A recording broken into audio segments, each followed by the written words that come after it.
بسم الله الرحمن الرحيم إن الله وملائكته يصلون على النبي يا أيها الذين آمنوا صلوا عليه وسلموا تسليما أشهد أن لا إله إلا الله وأدعو لا شريك الله وأشهد أن محمدا عبده ورسوله له الملك وله الحمد يحيي ويميت وهو على كل شيء قدير ولا حول ولا قوة إلا بالله العلي العظيم bisimilayi kúlọ̀ aláwọ̀ fún fọdílátù sheik alimam alibusoiri ọ̀nàgún bisimilayi rahmani rahim kúlọ̀ aláwọ̀ hadu allahu samad lamiyalidi walamiyuladi walamiyakun lahu kufuwan ahad bisimilayi kúlọ̀ aláwọ̀ fún fọdílátù sheik alhaji ismail òkútagidi bisimilayi rahmani rahim kúlọ̀ aláwọ̀ hadu allahu samad lamiyalidi walamiyuladi walamiyakun lahu kufuwan ahad bisimilayi kúlọ̀ aláwọ̀ fún fọdílátù sheik muhammad bashir ibnu sulaiman ibnu abdul qadiri ọlọ́run dáre the founder of Ikhlasiyya worldwide bisimilahi rahmani rahim kuliwallahu ahad allahu samad lam yalid wa lam yulad wa lam yakun lahu kufuwan ahad bisimilahi kuliwallahu fún fadilatu sheikh adoktor professor ismail rajun láti india bisimilahi rahmani rahim kuliwallahu ahad allahu samad lam yalid wa lam yulad wa lam yakun lahu kufuwan ahad bisimilahi kuliwallahu fún abawa sheikh muhammad babatapa altobewi bisimilahi rahmani rahim kúlọ̀ Allahu ahad Allahu samad lam yalid wa lam yulad wa lam yakun lahu kufuwan ahad bisimilahi kúlọ̀ Allahu fún gbogbo òkú múmi níyányá bisimilahi rahmani rahim kúlọ̀ Allahu ahad Allahu samad lam yalid wa lam yulad wa lam yakun lahu kufuwan ahad bisimilahi ìzájà lílá fi àránṣẹ́ ọlọ́run kó máa bá ìjọba global da'iratu dhikrullah wallahu ya'simuka minan nas wala hawla wala quwwata illa billahi al-aliyyil azim àti gbogbo àwọn olólùfẹ́ wa lórí social media bisimilahi rahmani rahim ليلا في قريش إلى في إمر لا تستطيع وصيف فليعبد رب هذا البيت الذي أتم من جوع ومنع من عاف بسم الله الرحمن الرحيم إذا جاء ناصر الله والفتح ورأيت الناس يدخلون في دين الله أفواجا فسبح بحمد ربك واستغفره إنه كان توابا آمين يا الله Ọlọ́run bá kí àwọn àfáà ń bẹ lórílẹ̀-èdè ayé Ọlọ́run bá sì dá wọn mọ̀ báfà original ṣe wà ní àfáàfẹ́ kí wà Ọlọ́run bá ń kí àwọn àfá original ní suratu Yunus a ní sọ pé ẹnìkan parí ní ìlú kápẹ́ gbogbo ìlú lápárí Ọlọ́run bá ní alá iná awliya Allahi la khawfun alayhim wa lahum yahzanun allazina amanu wa kanu yattaqun lahumul bushra fil hayati dunya wa fil akhirah la tabdila li kalimatillahi zalika huwal fawzul azim àwọn náà àwọn àfá tòótọ́ àwọn wàlí tòótọ́ àwọn tó jọ̀rọ̀ ọlọ́run ọba tòótọ́ àwọn ọlọ́run ọba kí ń bẹ̀ ó tún kí wọ́n bò mí pé allazina yashkuruna Allaha qiyaman wa qu'udan wa ala junubihi wa yatafakkaruna fil khalqi samawati wal ardi rabbana amanna lakita azabotilan subhanaka fakina azabana ọlọ́run ọba kí gbogbo àwọn àfáà tòótọ́ tí wọ́n ní NAFDAC number ìjọba ọlọ́run ọba dání èyí tá a mú wá tí wọ́n ní ká sọ lónìí a ń bọ́ sínú tafsiri Suratul Ikhlas súrà tó kéré púpọ̀ jù súrà tèmi àti ẹ fẹ́ràn láti máa fi kírun torí pẹ́lòmíì ó ń ké Suratul Ikhlas that is clear Allah ó ń kí lórí irun torí kírun yẹn lè yá torí rí pé fásì yẹn ó kéré púpọ̀ àmọ́ bí fásì yẹn ṣe kéré tó yẹn ó tẹ̀sùn wọn níwájú ọlọ́run ọba gbogbo àwa ẹ̀dá pátápátá gbogbo àwa mùsùlùmí lọ́kùnrin lóbìnrin lọ́mọdé lágbàlagbà ẹ jẹ́ ká máa gbìyànjú ká máa válù nǹkan tá a bá ní ká máa wà rọ̀dọ̀rọ̀dọ̀ kiri Al-Qur'ani tó wá jẹ ó tó wá mu ó tó wá lò ó tó wá jèrè ayé àtàlìkèhámà tó bá ti mọ̀ tó bá sì mọ̀ fas'alu ala dhikri in kuntum la ta'lamun àwọn àfáà tòótọ́ tó ní NAFDAC number ìjọba ọlọ́run ọba dá ni wọ́n sì ń bẹ lórílẹ̀‐èdè ayé àbí kíwọ náà gan lọ kẹ́kọ̀ọ́ ẹ̀ à ń láti mọ̀ Al-Qur'ani ni à ń láti kẹ́kọ̀ọ́ Al-Qur'ani ni torí ìwé tí ina haza al-Qur'ana yahdi lillati hiya aqwam wa yubashshiru lil-mu'minina allazina ya'maluna salihati anna lahum ajran kabir ìwé tó jẹ́ pé ìwé ìtọ́nisọ́nà ni Suratul Ikhlas kí ló bí Suratul Ikhlas kí ló bí sí sọ̀kalẹ̀ Suratul Ikhlas which is that is qul Allahu ahadun Allahu samad lam yalid wa lam yulad wa lam yakun lahu kufuwan ahad súrà tó tẹ̀sùn wọn ni súrà tó jẹ́ pé kò ṣeé mú ṣeré ni súrà tó jẹ́ pé a gbọ́dọ̀ máa kà pẹ̀lú mímọ́ ni súrà tó jẹ́ pé òun ló ń júwe ọlọ́run ni súrà tó jẹ́ pé ó ní connection pẹ̀lú gbólóhùn kálímà la ilaha illallah ẹ rí pé súratul ikhlas akọ́ síbi orí prógrámù wa ń bẹ pé ó ní almost 21 ní ìbákọ́rà olórúkọ púpọ̀ kì í ṣe ọlọ́run ọba ló ń sọ àwọn súrà míì lórúkọ kì í ṣe ànábì Muhammad kì í ṣe ọlọ́run ọba ló fún àwọn most of verse lórúkọ àwọn sàábà ló ń fún àwọn verse lórúkọ jù kódà ìmíì kì í ṣe ànábì Muhammad àwọn sàábà ni bet alukurani tá ń lò ní gbogbo agbègbè àwọn súra yẹn tá lè papọ̀ ẹ ti understand súratul ikhlas yìí ó gbajúmọ̀ púpọ̀ what is ikhlas òun náà ní ká ṣe mímọ́ ìṣe mímọ́ súra mímọ́ súra tọ́lọ́run bá fi ròyìn ara ẹ̀ tó fi sọ̀rọ̀ ara ẹ̀ tó fi júwe ara ẹ̀ súratul ikhlas náà là ń pè ní súratul tafrid súratul ikhlas náà là ń pè ní súratul tawhid òun gangan ló ń kọ́ wa lẹ́sìn òun gangan ló ń ṣàlàyé ẹ̀sìn fún wa òun ló ń jẹ́ ká mọ̀ pàtàkì ọlọ́run ọba ẹ jẹ́ kí n gbé láti bí orúkọ súratul ikhlas orúkọ ẹ̀ pọ̀ òun náà ló ń jẹ́ súratul nur súratul ìmọ́lẹ̀ ni òun náà ló ń jẹ́ súratul al-mukoshkosha which is al-mukoshkosha yìí náà súratul káfírùn náà jẹ́ bẹ́ẹ̀ kí ló dé tí súratul ikhlas ń jẹ́ al-mukoshkosha tí káfírùn náà ń jẹ́ al-mukoshkosha what is mukoshkosha is ìwòsàn ní English a lè pè ní cure fún kíni cure fún ẹbọ tó ń bẹ nínú ọkàn ẹ cure láti cure nǹkan míì tó ń papọ̀ mọ́ Ọlọ́run tó fẹ́ gbà pọ̀ Ọlọ́run ọba lọ́lọ́run ọba ẹ dẹ̀ rí i pé anábíwa Muhammadu sallallahu ta'ala alayhi wa sallam tó bá fẹ́ kírun ìdí fún wa nígbà míì tó bá fẹ́ kírun ìdí ó sábà máa ń lo súratul àlá àti súratul gáṣíà ẹ rí i pé súratul méjèèjì súratul gáṣíà àti súratul àlá ẹ rí i pé wọ́n wà papọ̀ ni ó sábà máa ń lo súra yẹn tó bá fẹ́ kí zuri àbí asri ó máa sábà ń lo súratu buruj àbí súratu tariq ẹ̀rí pé súra yẹn náà àwọn méjì tẹ̀léra wọn súratu buruj àti súratu tariq wọ́n tẹ̀léra wọn ni súratu àlá súratu gáṣíà wọ́n tẹ̀léra wọn ni ànábì máa ń lo àwọn yẹn fún yídì ó máa ń lo àwọn yẹn fún zuri àti asri ẹ̀tì understand nísìn ẹ̀rí pé wọ́n tẹ̀léra wọn ni àmọ́ tó bá fẹ́ kí àwọn súnà ọ̀rọ̀ yàn lórí ìrun bóyá súnà tàṣùbá ni súnà ti magribi ni súnà lórí tàwáfù ni tó bá tàwáfù tán kódà súratul ikhlas ó tẹ̀sùn wọn débi pé anábì Muhammad tó máa ń lò fún istihara tó bá fẹ́ yẹ kọ́lọ́run bá ṣí gàgá nǹkan kọ́lọ́run bá ṣàlàyé nǹkan kan hàn òun ó máa ń lo súratul ikhlas fún máa ń lo kúlẹ̀ Allahu fún àmọ́ kì í ṣe bẹ́ẹ̀ là ń lọ so súratul ikhlas yìí anábì Muhammadu sallallahu ta'ala alayhi wa sallam ó wà máa ń lò papọ̀ pẹ̀lú súratu káfírùn ẹ̀dẹ̀ rí pé súratul káfírùn àti súratul ikhlas wọn wà papọ̀ rárá kí ló dé tánàbí Muhammad fi wá fẹ́ máa ń lò papọ̀ tàbáyé ká lọ gbé láti súratul káfírùn ẹ̀sẹ̀ rẹ̀sán ẹlẹ́kẹ̀jẹ́ kí tó jẹ́ kí kọ̀ọ̀kan yé wa nínú súratul ikhlas súratul ikhlas ó fèsì ọlọ́run ọba dáadáa ẹ rí pé kò gùn but ó kì í sínú ọ̀rọ̀ pọ̀ lórí ẹ̀ tá bá ń bẹ̀rẹ̀ sí wọnú ẹ̀ nísìn ẹ jẹ́ ká tó wá lọ wo súratul kawsar súratul ikhlas wọ́n sọ pé ọlọ́run ọba ipe ó bímọ wọ́n sọ pé ọlọ́run ọba ó lẹ́mẹ̀wàá wọn mọ bọ́lọ́run ọba ṣe jẹ́ wọ́n fi nǹkan kí nǹkan wé ọlọ́run ọba wọ́n fi nǹkan kí nǹkan wọ́n fa àwọn nǹkan kí nǹkan wé ọlọ́run ọba wọ́n lọ́lọ́run ọba bímọ ni wọ́n fi tì sọ́dọ̀ ọlọ́run ọba ń júwe fún wọn pé òun ò bímọ òun ò dẹ̀ ń ṣèyàn tí wọ́n lè fi wé nǹkan wọn ò gbúdọ̀ fi nǹkan míì wọn ò gbúdọ̀ sí nǹkan míì lẹ́yìn òun ọlọ́run ọba òun ò ní sájẹ́ǹtì òun ò ní kọ́bùrù òun ò ní kinní kan òun ò ní second in command òun ọlọ́run ọba dá dúró ni. àmọ́ súratul kawsar that is iná àtẹ́yìnà kalẹ̀ kawsar wọ́n fi tì sá ànábì wa Muhammadu sallallahu ta'ala alayhi wa sallam wọ́n fi ń yọ ànábì Muhammad pé kò lè bímọ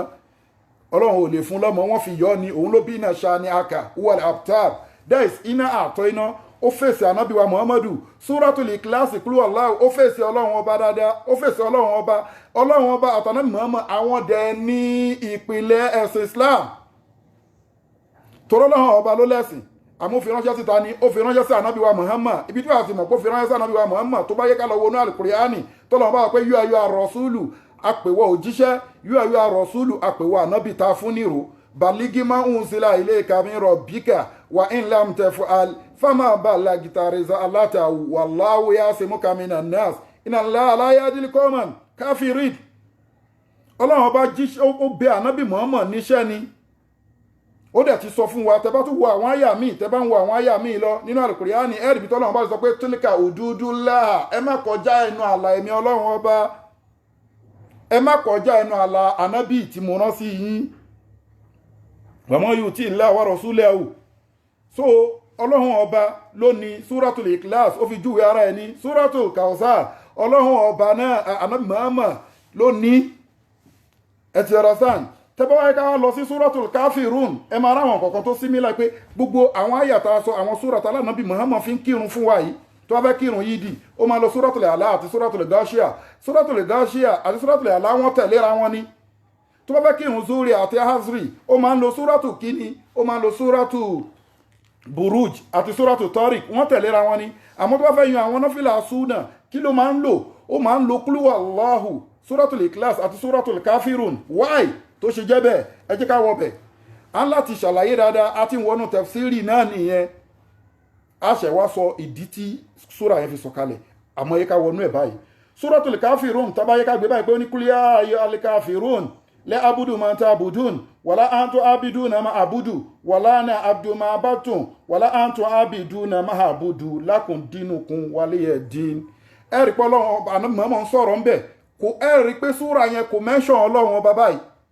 oríkùlẹ̀ ayọ́ àlìkáfìrú náà ó ní so jẹ́ kí wọ́n mọ̀ sọ fáwọn gèfèrí pé kí ni o láàbùdù mọ́ tábùdù náà mí nísìn nǹkan tẹ́ ń sìn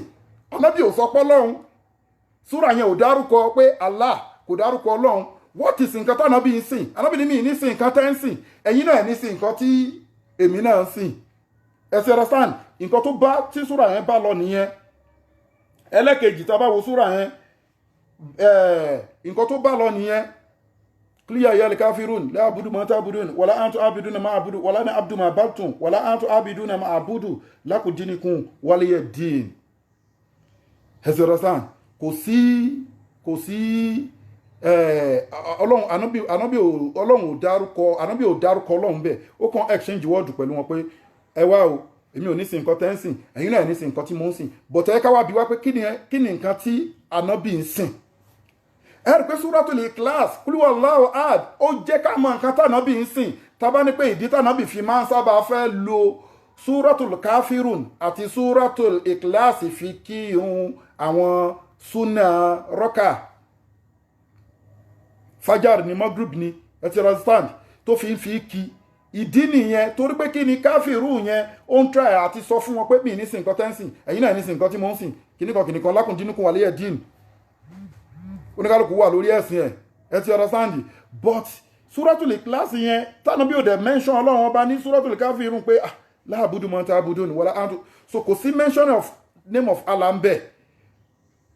until Qul Allah olùwàyẹ ká ṣẹ̀ṣẹ̀ mọ̀ gangan ìyẹn lọ bẹ́ẹ̀ ẹ rí pé fásitì tó tẹ̀lé Suratul Kafirun ìzájáha ni kí ni ìzájáha jẹ́ kó yé wa Ọlọ́run rọ ànábì lọ́kàn ní pé kí ni ìzájáha nasrullahi wal fatihu nígbàtí gbogbo nǹkan bá dé tọ́ ìsìn Islam dé tí gbogbo ẹ̀ ṣí tó Ọlọ́run fi gbogbo ẹ̀rọ ẹ lọ́rùn wàrà àyíta nẹ́ẹ̀zà Ọlọ́run sọ̀rọ̀ nípa fatihu àti bí fúnṣọ́ ìsìn Islam á ṣe rí fànábì yadkhuluna fi dinillahi afwajan fasabbih bihamdi rabbika wastaghfirhu innahu kana tawwab Ọlọ́run sọ bá ìsìn àṣedé ìwà ànábì Muhammad máa àwà pẹ̀lú ẹ ó nídìí láti bẹ̀rù ó nídìí láti káyà sókè máa sin àwọn Ọlọ́run máa ṣàfàmọ́ fáwọn Ọlọ́run ọba ẹ̀sìn Islam yìí ẹ̀sìn tó máa gbajú tó máa gba gbogbo nǹkan ni ẹ̀sìn tó tóbi ni ẹ̀sìn táwọn Ọlọ́run ọba yọ́nú sí ni ó yìí máa rá àwọn èèyàn lóríṣiríṣi tó máa wọnú ẹ̀sìn yìí fọkàn ẹ balẹ̀ Suratu Nasri jẹ́ kó yé wa bẹ́ẹ̀ Suratu Masad òun jẹ́ kó yé wa tabati àdá abilabi wà tábà kí ni súra yẹn jẹ́ kó yé wa ń bẹ̀ ẹ rí pé láti Kafirun ó kan ìzájà ó kan tabati àdá kó tó wà kan Suratul Ikhlas Suratu tabati àdá yìí náà tó rà lè pé ní Suratu tabati àdá ó ní tabati àdá abilabi wà tábà ma agna ani umalu wa ma kasaba sayasla naran izatal ab wa hamuratu amalatul atabi fi jidiya ablum min masad kí ni súra yẹn náà jẹ́ kó yé wa súra yẹn jẹ́ kó yé wa pé abilahabi òun ló fẹ́ díẹ̀ tánà díẹ̀ sìn fánàbí wa Muhammadu story pọ̀ ń bẹ̀ bánàbí Muhammad ṣe fẹ́ lọ́ǹṣì ẹ̀sìn fún wọn ipé èmi lọ́lọ́wọ́n bá rán sí gbogbo àgbáńlá ayé ó wá jẹ́ èèyàn tó fẹ́ máa disturb ànábì tó fẹ́ wo mọ́ ànábì tó bínú tó fi sọ pé ó kwẹ́sẹ̀ sọ́run ànábì kò fẹ́ ká ànábì nísinmi ọlọ́run bá ń jẹ́ kó yá ànábì mọ́mọ́ pé kí ni o lẹ́ẹ̀kan náà ọlọ́run bá sọ pé tabati àdá abilabi wa tábà ọlọ́run bá gbé ó dìfìtì abilahab ó dìfìtì ẹ̀ pẹ̀lú ìyàwó ẹ̀ pẹ̀lú owó ẹ̀ pẹ̀lú ọ̀rọ̀ ẹ̀ ẹ ti understand ó dìfìtì ẹ̀ ó clear lọ́nà fún ó ń jẹ́ kó yé wa pé kí ni o ìwà ànábì mọ́mọ́ ṣàtúwá clear abilahabi àti clear ẹ̀ fún ẹ̀sìn ṣó mọ nǹkan tó kù clear Allahu ahad àti clear nǹkan tó lè dí ẹ̀sìn lọ́wọ́ àti clear ẹ̀ fún ẹ àti defeat abila àti everything then follow by kí ni o suratul ikhlas that is kulu Allah suratul ikhlas kí ló wá sọ ó ní kulu Allahu ahad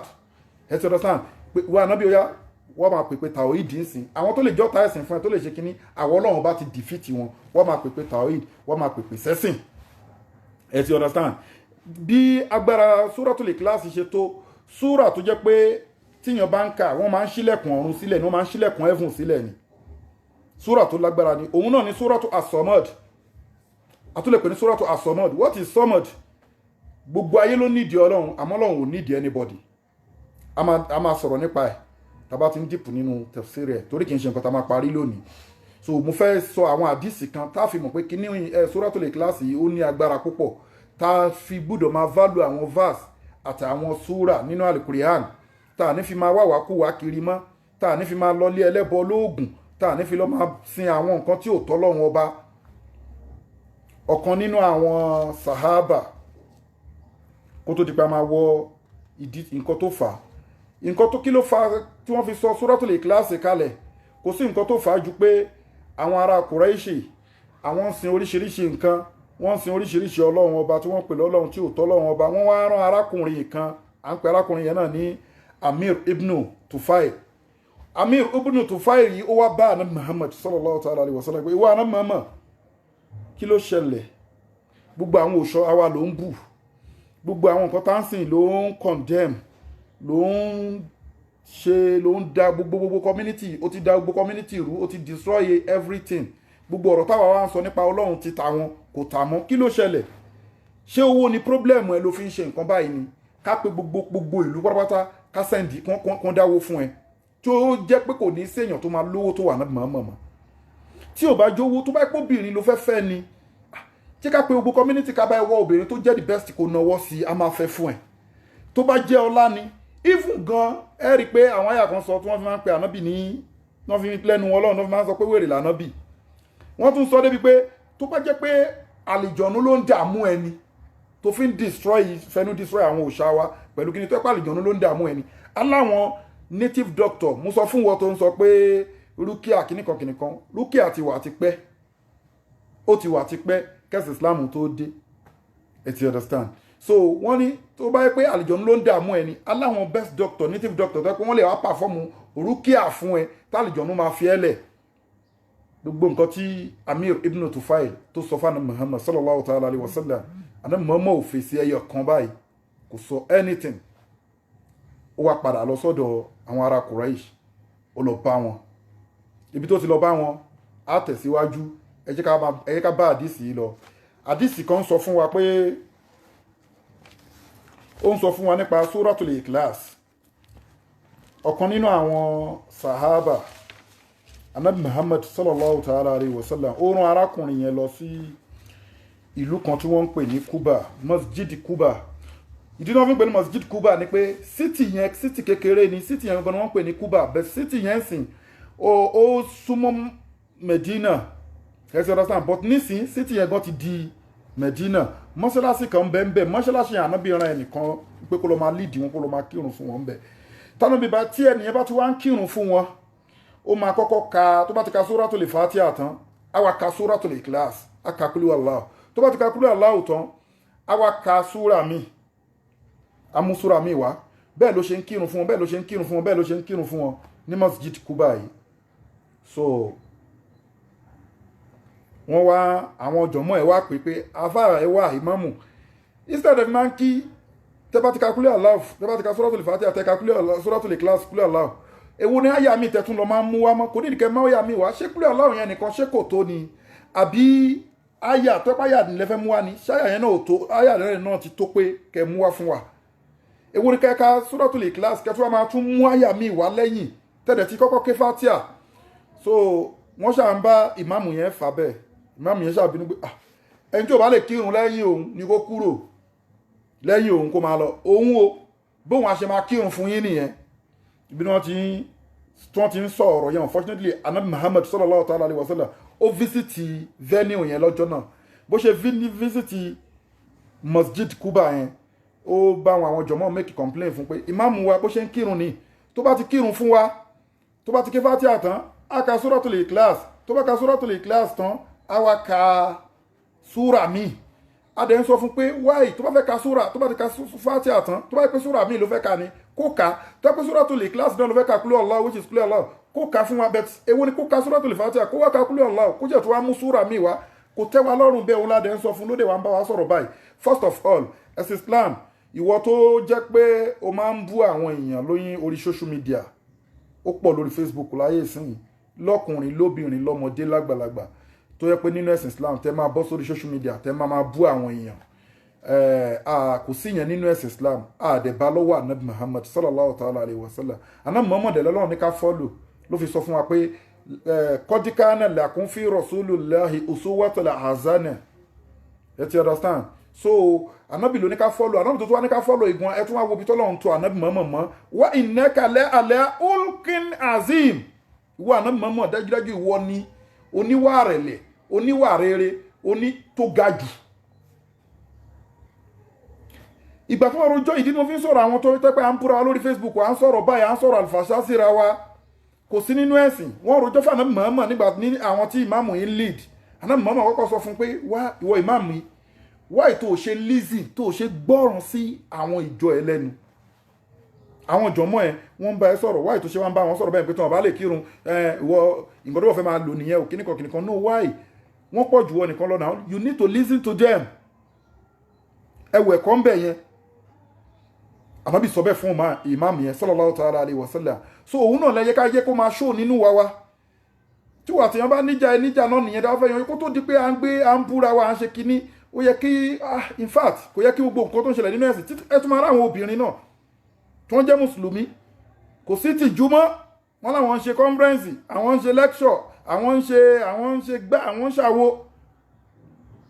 bóyá wọ́n lọ́kọ ńlé bóyá wọ́n lọ́kọ ńlé àmọ́ mọ́ àtàwọn àfáà lóríṣiríṣi lórí social media gbogbo nǹkan wọ̀nyí ká máa búra wa ká máa wọ́n kàn sọ pé àwọn kan fẹ́ ba Islam jẹ́ ni kò sẹ́ni tó lè ba Islam jẹ́ ẹ̀ ń ba ọ̀la yín jẹ́ torí gbogbo nǹkan tí ó ń ṣẹlẹ̀ lórí social media lónìí kì í tabako 100 àwọn èèyàn tó ń sọ̀rọ̀ lórí social media lónìí jọ 90% ni kì í ṣe torí Ọlọ́run ló ṣe ń ṣe nǹkan tó ń ṣe lórí social media yẹn ó kàn ṣe lórí orúkọ Islam ó dẹ̀ fẹ́ fame ó fẹ́ famous ó dẹ̀ fẹ́ rówó ń bẹ̀ ó fẹ́ máa rí jẹ ó fẹ́ máa rí mo fẹ́ máa rí iná ó fẹ́ máa rí lò ó fẹ́ yẹ kí wọ́n máa pè ń lọ́tún lọ́sì lẹ́lòmíì fi ń ṣe nǹkan tó ń ṣe lórí social media yẹn so kò ní irú àwọn ẹbẹ́ yẹn kò ní ìdí ẹ̀san wọn lẹ́san kankan mọ́ lọ́dọ̀ Ọlọ́run wọn á tún rojọ́ ni ẹ ní ríyàn kan tó ń pèpè sójú ọ̀nà tọ́lọ́run kó wọ́n máa wà lórí social media kó máa bá àwọn èèyàn fa wàhálà ṣe everything ẹ̀jì iná ayé Al-Qur'ani náà ní inú Al-Qur'ani lọ́wọ́ Ọlọ́run sọ̀rọ̀ nípa àwọn ibadu rahman Ọlọ́run ní wa ibadu rahmani allazina yamushuna ala al-ardi hauna wa iza atabahumul jahiluna qalu salama ṣe báwọn kan lọ́wọ́ bá ròyìn nínú Al-Qur'ani yẹn àwọn wo ni àwọn ìbádù ramani báwo làwọn ìbádù ramani ṣe rí àwọn eléyìí tó ń bá rìn lórí ilẹ̀ wọ́n máa rìn pẹ̀lú pẹ̀lẹ́pẹ̀lẹ́ wọn kì í rìn gìràgìrà wọ́n máa rìn gently gbogbo nǹkan tí wọ́n bá ń ṣe pẹ̀lú àwọn èèyàn lórí ilẹ̀ wọ́n ń ṣe pẹ̀lú torí àáfàá ni wọ́n ẹni Ọlọ́run ni wọ́n ẹni tó bá ti jẹ́ ẹni Ọlọ́run wọn bá wọn máa mú nǹkan pẹ̀lú pẹ̀lẹ́pẹ̀lẹ́ ni wọ́n rìn lórí ilẹ̀ pẹ̀lẹ́pẹ̀lẹ́ wọ́n bá àwọn èèyàn ṣe pọ̀ pẹ̀lú pẹ̀lẹ́pẹ̀lẹ́ wọ́n bá àwọn mọ̀lẹ́bí ṣe pọ̀ pẹ̀lú pẹ̀lẹ́pẹ̀lẹ́ àwọn ìbádù ramani lọ́lọ́wọ́ bá fi sọ fún wa ń bì kan náà nínú Al-Qur'ani pé tilka darul ha'ira naj'aluha lillazina la yuriduna uluwan fil ardi wala fasada wal aqibatu lil muttaqin owó tí wọ́n ní òfin ní àwọn èèyàn lára ni kéwù tó mọ̀ òfin ní ẹ̀sìn Islam lára ni tíra àṣírí ogun tó mọ̀ òfin gbógun ta ẹ̀sìn Islam àti àwọn èèyàn tó ń jẹ́ ọmọ ìyá ẹ̀ nínú ẹ̀sìn ni líǹkì tó mọ̀ òfin gbógun ti àwọn èèyàn nínú ẹ̀sìn ni ọlọ́dẹ̀ ní tílíkà dárò lè áhírà àwọn tẹ́ àwọ Ọlọ́run ta ti torí ẹ̀ kírẹ́ẹ̀tì àlìjánà tẹ́ntọ́ra yẹn pé bàbá lọ àlìjánà àfáà ṣéwù kan wà lálìjánà kí ní kan wà lálìjánà Ọlọ́run ní àwọn ta ti torí ẹ̀ dá àlìjánà darul akhirah naj'aluha lillazina la yuriduna uluwan fil ardi. Òun làwọn tẹ́ kí wọ́n máa rìn lórí ilẹ̀ pẹ̀lú pẹ̀lẹ́pẹ̀lẹ́. Owó ta fún wọn wọ́n ná lórí ilẹ̀ pẹ̀lú pẹ̀lẹ́pẹ̀lẹ́. Ìmọ̀ ta fún wọn wọ́n ná lórí ilẹ̀ pẹ̀lú pẹ̀lẹ́pẹ̀lẹ́. Agbára ta fún wọn wọ́n ná lórí ilẹ̀ pẹ̀lú pẹ̀lẹ́pẹ̀lẹ́. Gbogbo nǹkan ta fún wọn tí wọ́n lè máa fi control ayé ta kó lé wọn lọ́wọ́ wọ́n wà ló lórí ilẹ̀ pẹ̀lú pẹ̀lẹ́pẹ̀lẹ́. Àyà kan ló sọ bẹ́ẹ̀. Àyà kan náà ló sọ̀rọ̀ ìbádùn Rahman nìyẹn. Àyà kan náà ló sọ fún wa pé kí ni walillahi ma fi samawati wa ma fil ardi. Ọlọ́run bá dẹ̀ sọ owó tó ló níyẹn, Ọlọ́run ọba tó ń fúnyàn lówó ni. Ọlọ́run ní gbogbo ṣèbá ayé ìlú ṣáwà ló ti lówó, ayé ìlú ló wà ló ti ní àṣírí, ayé ìlú wà ló ti lágbára, ayé ìlú wà ló ti di onípò, tó fi wá ń disturb àwọn èèyàn nínú ẹ̀sìn, tó fi ń disturb ẹ̀sìn Ọlọ́run, tó fi ń disturb ẹ̀sìn tọ́lọ́run fi rán òjíṣẹ́ ńlá náà Muhammad ta fún níro, tó fi ń ba ẹ̀sìn jẹ́, tó ń ba ọlá ẹjẹ́ àtọmọ ẹ ṣèbáyé ìlú ti rí. Ọlọ́run dẹ̀ ní walillahi ma fi samawati wa ma fil ardi. Ọlọ́run gbogbo nǹkan tó ń bẹnu sọ́mọ̀ àtilẹ̀ òun Ọlọ́run ọba lòun ní. Òun Ọlọ́run ọba lòun dẹ̀ fún àwọn èèyàn, lòun fa àwọn èèyàn sí ipò, lòun fa àwọn èèyàn lágbára, lòun fa àwọn èèyàn lówó, lòun fa àwọn èèyàn nípò, lòun fa àwọn èèyàn lásọ̀ọ̀ṣẹ, lòun fa àwọn èèyàn níyì. Gbogbo ẹ̀yin tá wá fún ní gbogbo nǹkan wọ̀nyí, tẹ́ bá fi ṣeré síwájú àwọn Ọlọ́run ọba ẹgbẹ̀san rẹ̀ ẹ pàdé àwọn Ọlọ́run ọba dáadáa. Tẹ́ bá dẹ̀ fi hùwà burúkú ẹ pàdé àwọn Ọlọ́run ọba. Ẹ ti understand? La fi máa ń kí àyà yìí fún yín gbogbo gbà pé waliyakhsha allazina law taraku min alfi suriyatan afan alayhi waliyattaqullaha waliyaqulu qawlan shadidan. Ẹ̀sìn Islam ẹ̀sìn tó pé ni, ẹnìkan ò lè bẹ̀sìn Islam jẹ́, ara yín lè máa bàjẹ́. Ẹ wo bá Muhammadu sallallahu alaihi wasallam bó ṣe bá àwọn ìjọ tí ó rán ìmáàmù pé kó máa kírun fún wa, wo bó ṣe bá ìmáàmù wọn sọ̀rọ̀. Ó ní wáyé tó wá ń bá wọn hágíù, ó bá wọn sọ̀rọ̀ pẹ̀lú pẹ̀lẹ́pẹ̀lẹ́ náà. Ókè kí ló dé gan tí wọ́n náà fi wá ń ké kúlẹ̀ aláwọ̀ bẹ́ẹ̀ yẹn tó yẹ pé òfin ké Suratul Ikhlas tó tún wá ń ké súra mi. The next thing tẹ́nìyẹn máa sọ ní ìníhu ìbúha. Èmi ìmáàmù Masjid Kuba tí wà náà bí fi síbẹ̀ ìníhu ìbúha. Mo lọ́ọ̀fù Suratul Ikhlas púpọ̀ ni, mo lọ́ọ̀fù kúlẹ̀ aláwọ̀ púpọ̀ ni. Àná mọ́mọ́ wa bú sẹ́rin, àná mọ́mọ́ wa ní pé ó lọ́ọ̀fù kúlẹ̀ aláwọ̀ bó ṣe lo lọ́ọ̀fù kúlẹ̀ aláwọ̀ ẹlẹ́sẹ̀kẹsẹ̀ ṣẹ̀dẹ̀ mọ́ pé àná Muhammad láyé tí kò hánilẹ̀ Hawa kò ní sọ̀rọ̀ ìfẹ́ nú. Bí arákùnrin yẹn nígbà tó bí ń béèrè pé wáyé tó ṣe ń lo Suratul Ikhlas, ṣó mọ̀ pé èmi àti ẹ̀ à ń lo Suratul Ikhlas torí pé ìrun aago méjì, torí pé ìrun aago mẹ́rin ká lè tètè kírun tán, torí pé short verse ni èlèmi àti ẹ fi ń lò. Ṣùgbọ́n àwọn eléyìí, àwọn tá ń sọ yìí, wọ́n ń ka Suratul Ikhlas wọn ọ̀tí torí pé ó kéré, pé kò gùn, pé yàrá lè tètè kírun tán. Wọ́n ń ka torí pé wọ́n love ẹ̀ naturally, pé wow súra yìí, súra tó ní tìtó yìí. So ó ní ìníhu ìbúà. Ìmáàmù yẹn sọ fẹ́ fún Muhammad sallallahu alaihi wasallam, àná Muhammad ní olólọ́wù Suratul Ikhlas ló fi ń kẹ àbí. No problem, Ọlọ́run bá ti fún ẹ l'Àlùjánnà. Suratul Ikhlas lórí pé ó kàn fi Suratul Ikhlas kírun. The same ìtàn náà tún fẹ́ similar tí àná Muhammadu sallallahu alaihi wasallam tó rán arákùnrin kan lọ sí pé kó lọ lídì wọn ní wọ̀ lójú ogun. Arákùnrin yẹn náà kí ló máa ń ṣe? Ṣé àwọn pélé yìí ó máa ka Suratul Ikhlas, ó máa ka súra ìyẹn tiẹ̀, ó máa ka Suratul Fatiha, ó máa wá ka súra míì. Ẹ̀sẹ̀rọ̀sán tó bá ti ka súra mi àwa ka Suratul Ikhlas. Wọ́n wá wò wọ́n tẹ́ wá ṣàlẹ́ǹjì òun, wọ́n wá lọ fẹjọ́ sun àná mọ̀ọ́mọ̀ pé ẹwù bẹ́ẹ̀ ni ṣe ń kírun fún wa. Tó bá ti ka Suratul Fatiha lórí irun, àwa ka súra mi. Ṣé ẹ̀ pé tàkọ́kọ́ ti Masjid Kuba yẹn, òun máa tó bá ti ka Fatiha aka Suratul Ikhlas, àwa ka verse mi. Ẹ̀sẹ̀rọ̀sán aka súra mi. Bẹ̀tẹ̀ lẹ́yìn tó bá ti ka Suratul Fatiha, àwa ka súra mi. Àṣẹ wa ka Suratul Ikhlas. Ẹ ti understand? So bẹ́lẹ̀ ṣe nìyẹn. Ó dẹ̀ lọ lídìí, ànábì ìran kókó lọ lídìí wọn lọ sógun ni. Òun ló wá tún wá ń lídìí wọn tó bá ń kírun. So the next thing ni pé bó ṣe wọ́n wá lọ sọ fún àná mọ́ pé ìmáàmù tó ní kó máa kírun fún wa yìí, ó máa ń bó ṣe ń kírun fún wa nìkan tó ń kàn. Àná mọ́ ni pé ẹ lọ bí pé wọ́n lọ bèrè lọ́wọ́ ẹ̀ pé ìwáyì tó ṣe ń kírun bẹ́ẹ̀ fún wọn. Ìgbà tí wọ́n máa bi arákùnrin yẹn wá sọ fún wọn pé òun dédé lọ́ọ̀fù Suratul Ikhlas ni, òun lọ́ọ̀fù Qul Huwallahu ni, Suratul Samad, Suratul Ahad. Òun lọ́ọ̀fù ẹ̀ púpọ̀ jù nítorí pé kí ni ó ń sọ̀rọ̀ Ọlọ́run ọba Ar-Rahman, ọba aláàánú gbogbo ayé. Ìdí tó ń fi ka Suratul Ikhlas nìyẹn. Bó wá dẹ̀ ṣe máa kà á nìyẹn torí pé kí ni this Suratul Ikhlas is talking about kí ni ó ń sọ̀rọ̀ nípa Ar-Rahman, Ọlọ́run ọba Ar-Rahman,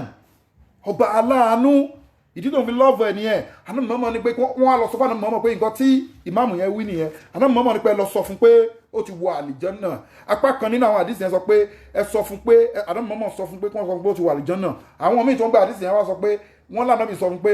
bó ṣe lóun nífẹ̀ẹ́ Suratul Ikhlas yẹn torí pé Suratul Ikhlas kò fókọ̀sì lórí ibì kankan ọlọ́run ọba nìkan ló sọ̀rọ̀ lé lórí wípé ọlọ́run ọba náà ti lọ́ọ̀fù ẹ̀ ọlọ́run ọba náà ti nífẹ̀ẹ́ bẹ́ẹ̀ ẹ ti understand bẹ́ẹ̀ náà ni nìkan nínú àwọn sàhábà náà tó ń nọ́tìsì pé níbo òun máa ń sábà ka Suratul Ikhlas ó wà lọ sọ fún Muhammad every night ló dẹ̀ máa ń kà wà sọ fún Muhammad ní pé ẹ mọ̀ pé ẹni tó ń ka Suratul Ikhlas mẹ́ta mẹ́ta lálẹ́ kó tó sùn yìí ẹ mọ̀ pé kí ni ẹ mọ̀ pé ó ṣe déédéé odidi Al-Qur'ani ni if you read Suratul Ikhlas 3 wọn ló ṣe déédéé bí pé èèyàn ka odidi Al-Qur'ani kì í wá ṣe pé bí pé èèyàn ka odidi Al-Qur'ani là ń tẹ́ àti sọ kí lẹ́ Al-Qur'ani sọ bá Al-Qur'ani ṣe tó yẹ gbogbo nǹkan tó Al-Qur'ani kọ́ wa pátápátá ni Suratul Ikhlas kọ́ wa gbogbo nǹkan tó Al-Qur'ani kọ́ wa bí Suratul Ikhlas ṣe kéré tó yẹ gbogbo ẹ̀ náà ló kọ́ wa ṣùgbọ́n kì í ṣe pé wọ́n sọ pé tó bá ti ka Suratul Ikhlas mẹ́ta o wípé ó ti ṣe equivalent pé o ti ka odidi Al-Qur'an no kì í pé o ka odidi Al-Qur'an wọ́n ń try àti sọ ni pé bóyá tíyàn bá ka odidi Al-Qur'an nìkan haida ní láàdá tọ́lọ̀ ń fún ẹni tó ka odidi Al-Qur'an nìkan ó ń fún ẹni tí ó ka Suratul Ikhlas mẹ́ta for example wọ́n náà dí sí jẹ́ pé pé ní alẹ́ ọjọ́ kan Ànábì wa Muhammad sallallahu ta'ala alaihi wasallam ó pe gbogbo àwọn sàhábà pé ẹ wá pé ta ló máa ka òun wá pé nínú gbogbo yín tó jókòó yìí ta ló lè ka odidi Al-Qur'ani kílẹ̀ tó mọ́ gbogbo wọn á tẹ́ àti bèrè lọ́wọ́ òjíṣẹ́ ńlá sallallahu ta'ala alaihi wasallam pé báwo la ṣe lè ka báwo ló ṣe possible pé kò possible ìwọ òjíṣẹ́ ńlá náà Muhammad tí yàn á ka odidi Al-Qur'ani láàrin alẹ́ kílẹ̀ tó mọ́ kò possible àná mọ́mọ́ ni pé kò possible kẹ̀ ó possible àná mọ́mọ́ wa sọ fún wọn pé tẹ bá ka Suratul Ikhlas which is clear Allah tó bá ka mẹ́ta you understand ó ti gbalada ẹni tó ka odidi Al-Qur'ani kan ẹ ti understand haida ní baraka ni o bóyá ní mini ni o bóyá ní blessing ni o ṣùgbọ́n ó ti ṣe kí ni o ó ti ka odidi Al-Qur'ani ó fún wa bẹ́ẹ̀ tánàbí Muhammad jẹ́ kó yé wa pé ẹnikẹ́ni at least ká máa gbìyànjú ká máa ka Al-Qur'ani ní ká máa ka Suratul Ikhlas at least ó kéré jù minimum ká máa ka ní 18 times in a day ẹ ti understand which is pé bóyá ìrun ọ̀sán káka ní ìrun ọ̀sán ẹ ti understand káka mẹ́ta láàárọ̀ káka mẹ́ta lọ́sàn káka mẹ́ta ní alẹ́ tá bá ti fẹ́ lọ sùn ká tún wá ka mẹ́ta ní tá bá kírun alfajar tán ká mẹ́ta ní after Maghrib ẹ ti understand nísìn ká wá tún wá máa ka ẹyọ̀kan lọ́sàn ẹyọ̀kan àárọ̀ ẹyọ̀kan lálẹ́ so ó máa jẹ́ 18 bẹ́ẹ̀ yẹn ẹ ti understand nísìn tá bá wá ní pé 3 divided by 18 ó máa fún 16 so ẹni tó ń ka 18 Suratul Ikhlas ní everyday ó ń gba ládàá báràkà odidi Al-Qur'ani mẹ́fà ẹ ti understand ẹ ti rí pé Suratul Ikhlas ó tóbi púpọ̀ jù Ànábì Muhammad sallallahu ta'ala alaihi wasallam òun àti Abu Hurairah wọ́n jáde lọ wọ́n ṣe ń lọ wọ́n wá ń gbọ́ tẹ́nìkan ka Suratul Ikhlas ẹni tó ń ka Suratul Ikhlas yìí ó ń ka sókè àwọn ń kọjá lọ ni bó ṣe ń ka Suratul Ikhlas yẹn sókè ẹ̀ẹ̀kan náà ló kà á Ànábì Muhammad sallallahu ta'ala alaihi wasallam ń gbọ́ Abu Hurairah ń gbọ́ the next time Muhammad máa sọ ju pé wájàbáàtì tánà Muhammad sọ báyìí Abu Hurairah wá ń bí Ànábì Muhammad pé what is wájàbáàtì kí ló ṣẹlẹ̀ tí ó yí Ànábì Muhammad ni pé ẹni tó ń ka Suratul Ikhlas yìí bó ṣe ń kà pẹ̀lú bó ṣe jẹ́ pé ọ̀kan ló ń kà yìí o òun Ọlọ́run fi hàn pé kí ni o ó ti dèrò àlìjẹ́nnà ó ti dọmọ àlìjẹ́nnà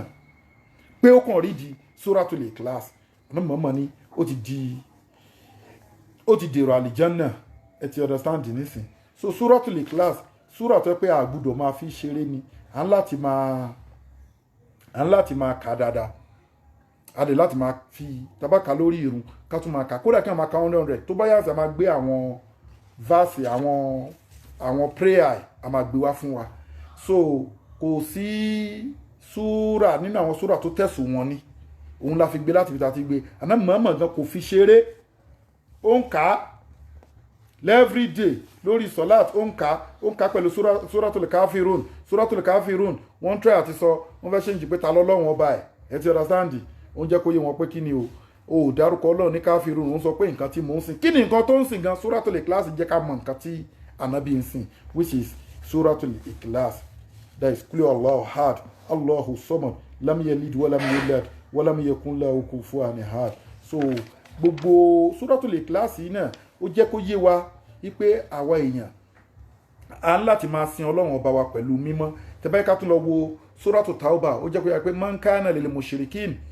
an ya'muru masajida llahi shahidina ala anfusihi bil kufri ulaika abitati a'maluhum wa fi nnari hum halidun. Pé gbogbo àwọn tí wọ́n pẹbọ pọ̀ mọ́ ọlọ́run ọba ò ṣe pa nǹkan pẹ̀lú. Suratul Ikhlas jẹ́ kó yá Suratul Ikhlas yìí dẹ̀ ni ó ń sọ̀kalẹ̀ ní time tó yẹ pé ẹ̀sìn Islam ṣẹ̀ṣẹ̀ ń ṣe kí ni o ó ṣẹ̀ṣẹ̀ ń jáde bọ̀ ni ó ṣẹ̀ṣẹ̀ ń bọ̀ wẹ́rẹ́wẹ́rẹ́ ni. So pé a wá mú nǹkan pọ̀ mọ́ Ọlọ́run à ń ṣẹbọ pọ̀ mọ́ Ọlọ́run wọ́n lóògùn ò dáa wọ́n ní ká gbé nǹkan sórí ta ò dáa ká jó oògùn tó ń tọpa kádàrá wọ́n ní kò dáa ó wá ń jiyàn ó lọ sí mọ́sálásí lónìí ó lọ ṣọ́ọ̀ṣì lọ́la ó lọ bọ Ọ̀ṣun lọ́la ó lọ sọ́yẹ́ ẹgbẹ́ awo lọ́túnla ìwọ tó ló ń kírun iná ló ní ifá ló ń lọ lédì ló ń pàǹkọ́ pọ̀ mọ́ Ọlọ́run kò ṣeé ṣe. You understand? wàmọ́ humiru ilẹ̀ abudulaha mukulisina la odina hunafa. What is mukulisina? Ẹ̀sìn Ọlọ́run pẹ̀lú òótọ́ pẹ̀lú mímọ́ sincerity. Ẹ má pàdọ̀tí pọ̀ mọ́ Ọlọ́run. Suratul Ikhlas náà dẹ̀ ń jẹ́ kó yé wa bẹ́ẹ̀ pé ká má pa nǹkan pọ̀ mọ́ Ọlọ́run. Ẹ ti understand this? So a máa tẹ̀síwájú a kò kọ́kọ́ mú àwọn benefit bó ṣe strong tó ni. Tí wọ́n bá sábà ń ka Suratul Ikhlas wọn kò sí nǹkan tó fẹ́ lack. Kódà tó bá ka Suratul Ikhlas lálẹ́ ẹyọ kan lọ́wọ́ ọ̀rọ̀ lẹ́ báyìí tó bá tún di àárọ̀ kùtùkùtù kó tó ka ẹyọ kan ó ń sèèvù èèyàn aburú ó ń sèèvù èèyàn lórí aburú. Kódà kí èèyàn tó máa ṣe 100 Suratul Ikhlas ẹ ti understand. So yàtọ̀ sí pé bóyá à ń kà lórí ìrun ó ti yé yín nísìn. So ẹ má ẹ̀ka pa nǹkan pọ̀ mọ́ Ọlọ́run o ẹ rí pé Ọlọ́run sọ fún wa pé kò lẹ́tọ̀ọ́ ibo lọ́lọ́run ti ní ká máa sin Ọlọ́run. Mo sọ fún pé the best house the best place nínú ayé the best tourist place nínú ìlú that is masjid. Ibo ni masjid? Ibi tá a ti ń pe Ọlọ́run bá dẹ̀ ní kò lẹ́tọ̀ọ́ sáwọn wo ni o àwọn tó ń ṣe ẹbọ tí wọ́n ń ṣàbòsí wọ́n ń kírun lónìí wọ́n ń pa nǹkan mìíràn mọ́ Ọlọ́run pé kò lẹ́tọ̀ọ́ láti máa wọnú mọ́ṣáláṣí òun Ọlọ́run o lẹ́yìn ìgbà tí wọ́n ti mọ̀ tí wọ́n ti ṣẹbọ sẹ́mi ara wọn. Lòun mo fi sọ fún ìwọ tó ló ń ba Islam jẹ́ o ba Islam jẹ́ o ó ń ba ara ẹ jẹ́ ni torí gbogbo nǹkan tá a bá ṣe wọ́n máa play ẹ̀ fáwọn ọmọ wa wọ́n ń play ẹ̀ fáwọn míì lọ́wọ́ ńsìn. Àtàwọn tá a fi èébú lórí social media tá a fi sọ pé a fi kún ẹ̀sìn ara yín lẹ́ ń yẹ̀yẹ́ ẹ̀sìn Islam yẹ̀yẹ́ Islam rárá ọ̀tọ̀ làlàyé tíyàn bá ṣe nǹkan tí ò da tó sọ nǹkan tí ò da nípa Ọlọ́run àbí nípa ẹ̀sìn ẹ kò mí kò dárúkọ ẹni náà tí wọ́n dẹ̀ wò pé bí kíní yẹn bó ṣe yẹ kó rí ni no ìwọ máa ṣe kíní o ìwọ máa sọ síta ìwọ máa ṣe lecture yẹn ò dẹ̀ ní dárúkọ èèyàn. It's understand. Ofini idihu ila sabili rabbika bil hikma wal mau'izatil azana waj'adiluhu billati hiya azanu inna rabbaka huwa alamu bima dalla an sabilihi wa huwa alamu bil muhtadi. Alquran ló jẹ́ kó yé pé haza bayanun linnasi wa hudan wa mau'izatun lil muttaqin. Alquran tẹ́ ń wò yìí o ọ̀rọ̀ tó yanjú ni kì í sí ìrújú nínú àlùkùránì ọ̀rọ̀ ó tọ́ ni ó clear everything ó clear ọ̀rọ̀ ẹbọ ó clear gbogbo nǹkan bá ṣe fẹ́yàwó ni bá ṣe pín ogún ni bá ṣe lo ayé ni bá ṣe sin Ọlọ́run ọba ni àlùkùránì clear gbogbo ẹ̀ wá hùdán ó tún wá jẹ́ ìmọ̀nà fún wa wọ́n mọ̀ òhìzọ́tún ó tún ṣe kìlọ̀kìlọ̀ tẹ́ bá ṣe báyìí ẹ pàdé ìbínú Ọlọ́run kí l'Ọlọ́run wá sọ fáwọn wo ni ṣáìdínà aláǹfúsí ìbìlì kúfúrì ulaika àbítọ́tì agbègbúrú àwọn bẹ́ẹ̀ tí wọ́n bá lọ ájì jù bẹ́ẹ̀ lọ àti dáájì wọn nù. Ulaika àbítọ́tì àmàlùhùn what is hamal iṣẹ́ tí wọ́n ṣe níṣẹ́. Ulaika gbogbooro àwọn tó yẹ pé wọ́n forí balẹ̀ fọ́lọ́run ọba wọ́n tún wá ń forí balẹ̀ fún nǹkan míì yàtọ̀ sọ́lọ́run ọba àti dáṣẹ́ wọn nù tírú ẹni bẹ́ẹ̀ bá lọ ájì àti dáájì ẹ̀ nù. ẹni tó ń ṣe ẹbọ pẹ̀lú ọlọ́run ọba tírú ẹni bẹ́ẹ̀ tó bá lọ umura àti dá umura ẹnu. Ẹni tó ń ṣẹbọ pẹ̀lú ọlọ́run ọba tírú ẹni bẹ́ẹ̀ tó bá ń kírun lójoojúmọ́ ànígbàrún náà lọ́wọ́ ẹ̀ a máa dàlú láyà ni. Ulaika àbítọ́tì àmàlùhùn àti bàṣẹ wọn jẹ́. That is why tó máa ń sọ pé má sìn gbẹ́rẹ́ alámọ́mọ́ ló sọ́nà má yẹ nǹkan wò alimunajimun walimunajamun ẹ má yẹ nǹkan wò ọlọ́run ọba ló nímọ̀ kọ̀ọ̀kọ̀. Ìdínà siratal mustaqim ó tún fẹ́ kéde máa ṣe àti kọ́ wa má lọ yẹ nǹkan wò àwọn tó ń yẹ nǹkan wò lọ́dọ̀ wọn àwọn gan ò ríran àlìjọ̀nú tó ń gbé information wá náà irọ́ náà lòun náà ń gbé wá. Ulaika àbítọ́tì àmàlù ọlọ́run ní pé ẹ gbúdọ̀ wọnú mọ́ṣáláṣí ẹ lẹ́tọ̀ọ́ ṣùgbọ́n nílẹ̀ Yorùbá ẹni tó ń ṣàwo gan ẹ lè stop ẹ pé kó má wọnú mosque torí pé ó ṣeé ṣe ìmáàmù mọ́ṣáláṣí gan ń ṣàwo làdáni ń ṣàwo wọ́n líǹkì pọ̀ ìyá àdínì ń ṣàwo nílẹ̀ Yorùbá. Òun làlùkùránì sọ fún wa ní Suratu Tawbah yìí. Ulaika àbítọ́tì àmàlùhùn gbogbo àwọn bẹ́ẹ̀ àti bàṣẹ wọn jẹ́. Wa fi nari hum halidun kó tó dọ̀rọ̀ pé wọ́n máa wọnú ọlọ́run wọ́n máa wọnú náà lọ gbére wọ́n máa jóná ọlọ́run. Ẹ wo nǹkan tó náà kọ́ sọ pé gbogbo iṣẹ́ ìwọ tó sọ pé tó bá pààyàn ó wá ràn yàn lọ Mẹ́kà ó fèèyàn ṣògùn owó kó rán gbogbo ayé lọ Mẹ́kà ọlọ́run ní ulaika àbítọ́tì àmàlùhùn ìwọ tó fèèyàn ṣògùn owó tó wá ṣe kí ni ò tó wá ràn gbogbo ayé àti kírísítànì àti múslímù àtẹlẹ́bọ̀ lóògùn ní kó máa lọ Mẹ́kà ó sọ gbogbo ayé di muslim ó sọ gbogbo ayé di Islam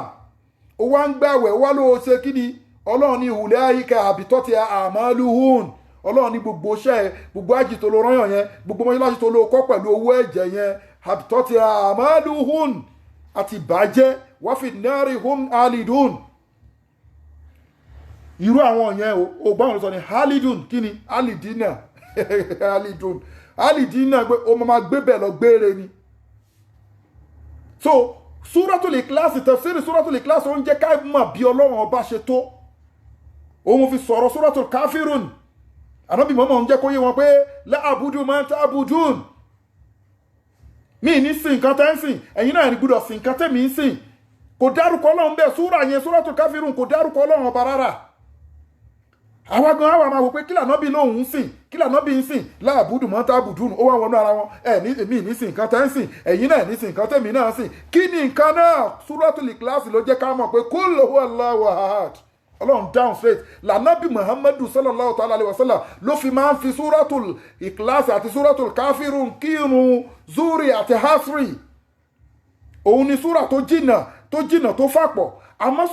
àwọn súrà tánàbí fi máa ń kí yídì ó máa ń lo Suratul A'la àti Suratul Ghashiyah ó máa fi ń kírun yídì àti jímọ̀ ẹ rí pé wọ́n tẹ̀léra wọn ni ẹ ti understand yìí sí ẹ rí pé àwọn èèyàn tẹ̀léra wọn ni kò yẹ yín nísìn so o ò lè gbèrújú wọnú ẹ̀sìn o ò gbúdọ̀ gbèrújú wọnú ẹ̀sìn ó dẹ̀ tún máa ń lo Suratul Buruj àti Suratul Tariq Ànábì Muhammad tún máa ń lo fi kírun fún wa ẹ ti understand yìí ó máa fi ń kírun zuri àti hasri yá Suratul Buruj àti Tariq ló máa fi ń kírun ẹ rí pé àwọn méjì yẹn náà tẹ̀léra wọn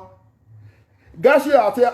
Suratul Sabbi isma rabbikal a'la ẹ rí pé àwọn náà tẹ̀léra wọn ni àmọ́ wáyé tó ṣe wá ń lo Suratul Ikhlas àti Suratul Kafirun ó fẹ́ jẹ́ ká mọ̀ pé la abudu ma ta'buduna mi ní sìn nǹkan tẹ́ ń sìn ẹ̀yin náà ní sìn nǹkan tí mo ń sìn who is what is nǹkan tẹ́mi Muhammad ń sìn kul huwallahu ahad mo fi sọ fún ẹ and Suratul Kafirun and Suratul Kafirun and Suratul Ikhlas wọn ọjọ́ ń jẹ́ kí ni o al-mukoshkosha mukoshkosha mi ni kí ni o fọ̀dọ̀tí fọ èérí oògùn ìwòsàn fún wọ́tọ́kan ẹ ti dọ̀tí tó rò pé o lè gbé dọ̀tí déwájú ọlọ́run mukoshkosha Suratul Ikhlas ń rẹ́dì láti fọ ẹ̀mí ẹ tó bá gbọ́ dáadáa tó bá gbọ́ yé àti Suratul Kafirun wọ́n jọjọ forúkọ yẹn jọra wọn. ẹ ti understand al-mukoshkosha bí Suratul Ikhlas ṣe ń jẹ́ bẹ́ẹ̀ náà ni Suratul Kafirun náà ń jẹ́ bẹ́ẹ̀ torí pé kí ni o wọ́n ó dúró parí pé parí ẹ̀ sọ pé lakum dinukum waliya din ẹ ti understand a gbúdọ̀ pankọ́ pọ̀ mọ́ lọ́hùn má wọ́rì àwọn ṣéwù kan ọ̀nà tó gbà wá ni wọ́n wà nínú ẹgbẹ́ awo ó wà nínú ẹgbẹ́ àjẹ́ ṣe pé ẹ tún máa sọ pé ọlọ́run ní pé kẹ́ bẹ̀rù àwọn àjẹ́ lẹ́ẹ̀mẹ́ta kẹ́ tó bẹ̀rù òun lẹ́ẹ̀kan ta ló sọ bẹ́ẹ̀ orí ẹni tó sọ bẹ́ẹ̀ fọ́ ta là jẹ́ níwájú ọlọ́run ọba. Suratul Ikhlas ló kọ́ wa ní tawhid mo sọ fún ẹ nínú orúkọ tí wọ́n ń pe Suratul Ikhlas òun náà ló ń jẹ́ Suratul Tawhid. Mo sọ fún ẹ nǹkan tó mú mi yà síbi Suratul Masad lẹ́ẹ̀kan Suratul Tabati Ada nǹkan tó mú mi yà sí bẹ́ẹ̀ nìyẹn wọ́n pé after Tabati Ada ló kan Suratul Ikhlas ìgbà tí òjíṣẹ́ ńlá anábíwá Muhammadu sallallahu ta'ala alayhi wa sallam tí Abu Lahab ò fẹ́ jẹ́ kó sinmi tánà mọ́mọ́ pé dínà tó pè wọ́n pé wá jẹun èmi lọ́lọ́wọ́n bá rán sí gbogbo àgbáńlá ayé ẹ̀sìn ní kíníkan tí Abu Lahab sọ pé tabalaka ya Muhammad tó ń bínú sànábì tó fẹ́ dó sọ́rọ̀ ànábì láti lè má jíṣẹ́ ọlọ́run ọba lọ́lọ́run ọba sọ Tabati Ada kalẹ̀ fún àtìyàwó ẹ̀ Tabati Ada Abi Lahab wa tabba ma aghna anhu maluhu wa ma kasaba sayasla naran izata al-ab wa amra'atuhu amalatul atabi fi jidi ablum mimma said ọlọ́run bá fi gbogbo àsìkò tá a dé gbogbo wọn tó ń jíṣẹ́ ọlọ́run pẹ̀lú òótọ́ tí wọ́n wá dúró sí ẹ lọ́rùn bọ́lọ́run bá ṣe mú Abu Lahab kúrò lọ́nà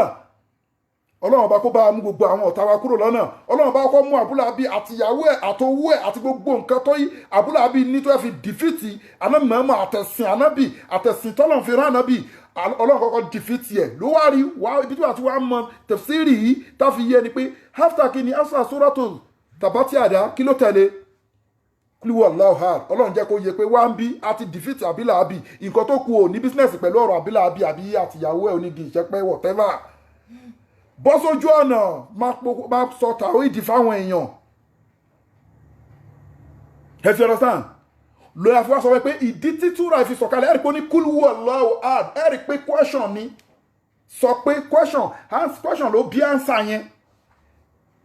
wọ́n ti ń disturb àwọn ará Quraysh nígbà tí súra yìí ti sọ̀kalẹ̀ ni wọ́n ti ń disturb àná Muhammadu sallallahu ta'ala alayhi wa sallam pé wọ́n bí lecture ẹ le ju ẹni tí wọ́n rán náà ni Amir ibn Tufail ni mo sọ fún yín lẹ́ẹ̀kan Amir ibn Tufail ni àwọn ará Quraysh kọ́kọ́ rán pé lọ bá àná Muhammad ó ti ń disturb wa ó ti ń ba ẹ̀sìn wa jẹ́ kí ló fẹ́ ṣówó ló fẹ́ ní ká fún ṣéyàwó ló fẹ́ ní ká fún tó bá yẹ pé lóòótọ́ ni àlìjọ̀nú ń dààmú ẹ̀ ká fún láwọn tó lè ṣe rúkìá kí wọ́n bá wa pray fún kí wọ́n bá wa ṣe kó ṣe kíní. Amir ibn Tufail kò sọ gbogbo nǹkan tó sọ fún alámọ́mọ́ ò dáhùn kò fún lésì kan tó fi lọ bá àwọn tó kù ẹ̀ àwọn tó kù ẹ̀ náà padà kóra wọn wá àmọ́ ẹ̀ máa gbọ́ ní next week àsọmọ́dù tó wà ń bẹ̀ gbogbo ayé ló nídìí ọlọ́run but kò sẹ́ni tọ́lọ́run nídìí ọlọ́run ò nídìí anybody. Ànábì Ibrahim ìgbà tó wọ́n jù sínú iná kí ló sọ hasbunallahu wa ni'mal wakil ẹ ti understand so gbogbo àwọn ànábì tí wọ́n ṣe ní ìdààmú a máa ná ní lẹ́rìí pé nínú Kùránì Yorùbá àwọn bàbá yẹn tún pé ọba àjí ronúkàn tí wọ́n ń sọ ń bẹ̀ yẹn ni pé tí ìṣòro bá ti bá ẹ wọ́n ń kọ́ ẹ níta òyìdì ní gbogbo àwọn ànábì ọlọ́run tí ìṣòro bá ta ni wọ́n máa ń dàrẹ́tì sí ọlọ́run ọba. Ànábì Ibrahim ọ̀pọ̀ ọlọ́run ọba straight ànábì Yunus àti ọjà gbéjẹ la ilaha illa anta subhanaka inni kuntu minas salimin. ànábì Ádámù kí ló sọ rabbana salamna anfusana wa in lam taghfir lana wa tarhamna lanakunanna minal khasirin. èyí tá a sọ fún wa ní last week ànábì Uzair tóun náà ń wò pé kí ló padà sọ nígbà tó lọ́wọ́ bá play fíìmù fún ọ̀kálà ìzímárà alákọ̀rí àti tó ń kọjá lọ tó wòlú tó ti destroy tó ní sọ́lọ́run lè gbélú ìdìde tó ń ro nínú ọkàn ẹ̀ kò dẹ̀ sọ ní sọ àbùkù àmọ́ lọ́wọ́ bá fà jùlọ hàn ọlọ́wọ́ bá fà jùlọ hàn ìgbà tó lọ́wọ́ bá ṣe kí ni tó lọ́wọ́ bá fi oúnjẹ ẹ̀ hàn oúnjẹ ẹ̀ ò bàjẹ́ wọ́n ní búrẹ́dì àtèso oúnjẹ ò bàjẹ́ omi tó pèsè ò bàjẹ́ àmọ́ kí ni o ìmáríkà rànkúmí ẹ̀ ti jẹ́ra ó ti bàjẹ́ ìgbà tó náà bá tó gbogbo rànkúmí jọ tó ṣẹ́fìrì tó ń fi hàn kí ló padà sọ a'lamu anna Allaha ala kulli shay'in qadir. gbogbo àwọn ànábì ọlọ́run ọba pátápátá gbogbo àwọn ẹni ọlọ́run wọ́n máa ń rí fáà sọ́dọ̀ ọlọ́run ọba ni which is as-Samad. ṣé Sàmọ́dù wa ń bá wọ̀ gbé báyìí tí nǹkan ṣe ẹ́ tó ń pe pé ìyá kan àjẹ́ ni ìyá nǹkan báyìí mo mọ̀ tútù rí ẹ dákun ẹ ṣàánú mi o bàbá nǹkan báyìí mo mọ̀ tútù rí o ló ń pẹgbẹ́ lady ló ń pe ominati ló ń pẹgbẹ́ ògbóni ló ń pe gbogbo àwọn ẹgbẹ́ ayé wọn lè gbálẹ̀ wọn lè yanjú kádàrá nǹkan tó lọ́n bá ló máa yanjú ogun ò lè yanjú kádàrá ẹbọ gbígbé sórí ìta ò lè yanjú kádàrá ẹgbẹ́ awo ò lè yanjú kádàrá ẹ̀ wàhálà ni wàlá yẹ dúró wàtábà ọmọ tẹ́tùlù ṣẹ̀yàtìn tó ń sọ lọ́wọ́ sàlẹ̀ ń bí pé ìnira lẹ́ ń kó bára yín ẹ ti understand aláti bẹ̀rù ọlọ́run ọba ní kẹ́kẹ́ ká máa pè ẹ jẹ́ ká máa pè èèyàn ló ka Suratul Ikhlas lórí pé ó nífẹ̀ẹ́ Suratul Ikhlas ni wọ́n sọ pé ó dèrò àlìjánnà yẹn pé ó nífẹ̀ẹ́ kúlẹ̀ ọlọ́ha ẹ ti bá dẹ̀ wo súrà tó unique tó fine jù ni tó bá ń ṣe everyday ìṣòro ẹ̀ á lọ Suratul Ikhlas máa ka kúlẹ̀ ọlọ́ha ló máa ṣe 100 everyday ìṣòro á lọ tó rọ́lọ́run ọba ló ń bá dì súrà kan tó dájú kọ ọlọ́run ọba nínú súrà 114 súrà kan tó dájú kọ ọlọ́run ọba òun ni Suratul Ikhlas nínú 6,346 verses tó ń bẹ nínú ẹsẹ̀ tó ń bẹ nínú Al-Qur'ani verse tó fèsì ọlọ́run ọba òun náà ni Ayatul Kursiyu the throne verse méjì yìí ti tó ẹyanjú ẹ̀ kó wá fi Fatiha àgbà nídìí okó gbogbo ayé já Suratul Fatiha Suratul Ikhlas Ayatul Kursiyu ló bá parí àwọn lọ béèrè fásí àlọ́àlà díkìrì inkuntum la ta'lamun lọ béèrè àwọn orúkọ ọlọ́run àwọn súra Al-Qur'ani àwọn verses Al-Qur'ani ó lágbára púpọ̀ tó rọ̀ọ̀rọ̀ ọlọ́run ọba ni àmọ́ kí ni o ẹ má pa ẹbọ pọ̀ mẹ́mi ọlọ́run ọba torí pé tó bá ti pẹ́ bọ́ pọ̀ mẹ́mi ọlọ́run ọba mi ìfẹ́ mọ́ dáadáa mi tó fẹ́ máa ṣe òun ló bí kí ni o ulaika abitati a'maluhum ẹbọ máa ń bá ṣèyàn jẹ́ wájú ọlọ́run ọba ni àwọn nǹkan tó lọ́wọ́ bọ̀ bá pa wá láṣẹ pé ká ṣe tánà mọ́mọ́ náà ò dẹ̀ pa á láṣẹ pé ká ṣe tá a bá ti lọ ń ṣe ó máa ń bá ṣèyàn jẹ́ ni especially ẹbọ tó rọrọ̀ ẹbọ ló ń sọ ẹ ti understand ọ̀rọ̀ ẹbọ ló ń sọ ẹ wá wáyé sí afẹ́ lówó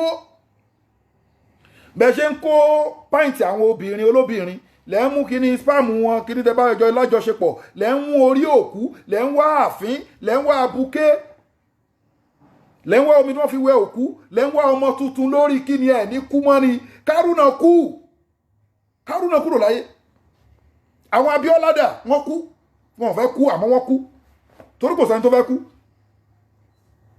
lọ́lọ́run sọ fún wa pé tilka darul akhirah naj'aluha lillazina la yuriduna uluwan fil ardi wala fasada wala akibatu lil muttaqin má fi ìmọ̀ balẹ̀ ọlọ́run ọba jẹ́ má fi owó balẹ̀ ọlọ́run ọba jẹ́ má fi oyè ọlá má fi bẹ̀sìn ọlọ́run ọba jẹ́ kódà àwọn tó ń sọ̀rọ̀ síra wọn lórí Facebook bó fi sọ fún yín pé kí ni o ibadu rahmani allazina yamushuna ala al-ardi hauna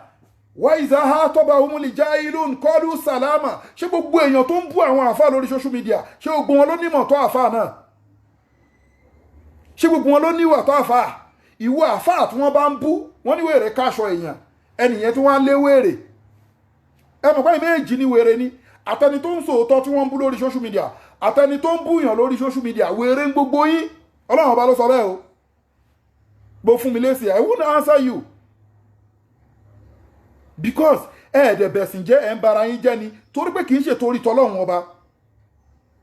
ló bí èébú tẹ́ ń búra yín lórí social media kì í ṣe torí tọ́lọ́run ọba kì í ṣe torí ẹ̀sìn Islam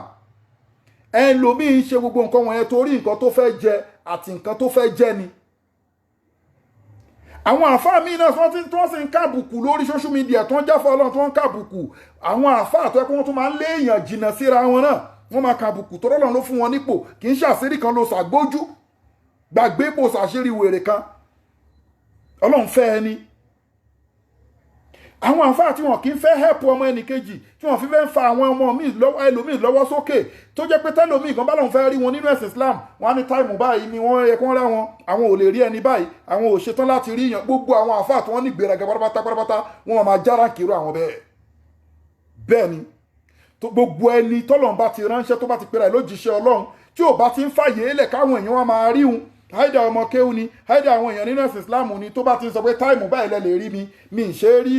mi kì í ṣu mi kì í tọ̀ à ń bọ́lọ̀ ń ṣe mítìnì à ń ṣe àfà wọ́n máa burú ẹni bẹ́ẹ̀ wọ́n máa sọ̀rọ̀ àwọn ẹni bẹ́ẹ̀ dèèyàn yẹpẹrẹ ni ọ̀rọ̀ Ọlọ́run ni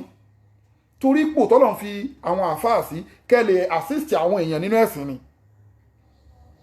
Gbogbo ẹ̀yin tí wọ́n ń búyàn lórí social media, ẹ̀yin tí wọ́n ń bú tẹ́ mọ̀ pé ẹ̀ ṣe nǹkan tí wọ́n ṣe tẹ́ pera yín lẹ́ni Ọlọ́run, kò yẹ kẹ́ tún fún wọn lésì.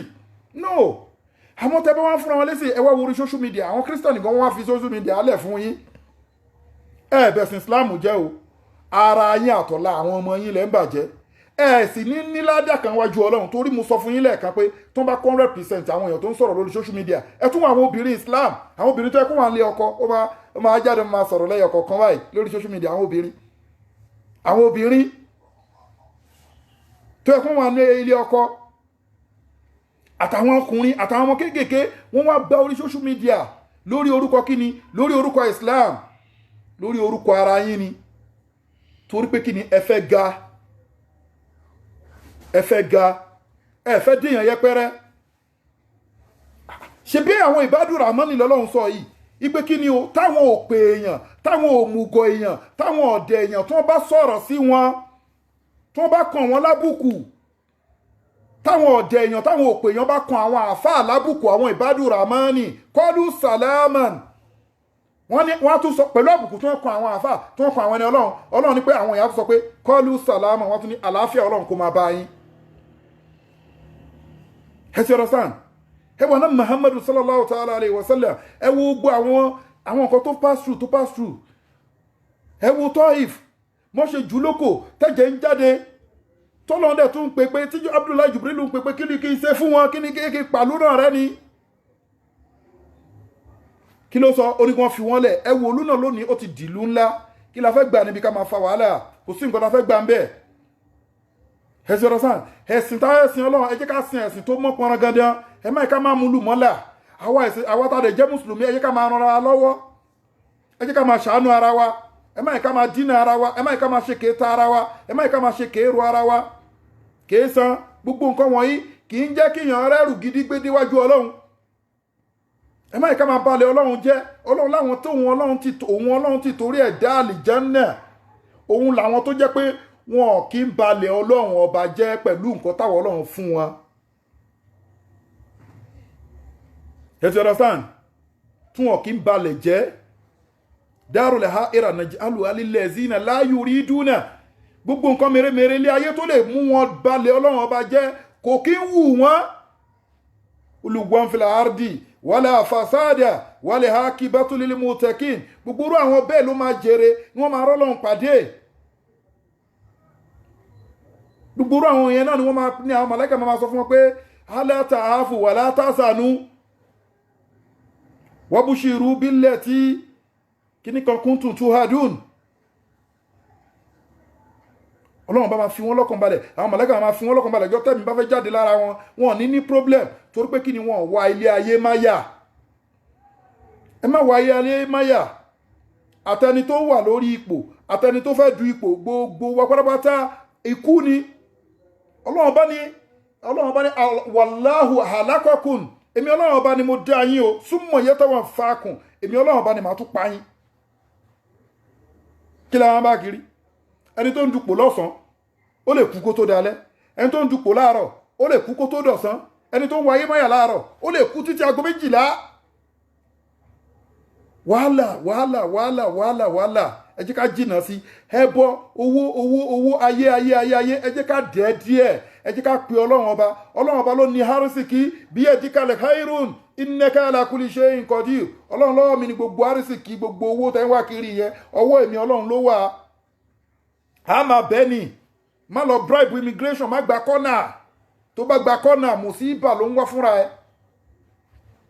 Mùsíbà ló ń wá, má gba kọ́nà, dúró tọ́lọ́run ọba. Má dà nǹkan pọ̀. Oògùn ṣíṣe gbogbo láti mọ̀ is kúfùrùn. Má papọ̀ mẹ́sìn ẹ. Tó bórí bá ti papọ̀ mẹ́sìn wọn lọ́lọ́run bá sọ pé ulaika habitati a'maluhum, gbogbo iṣẹ́ tó bá òkú wá ṣe síwájú àwọn Ọlọ́run ó máa bàjẹ́ ni.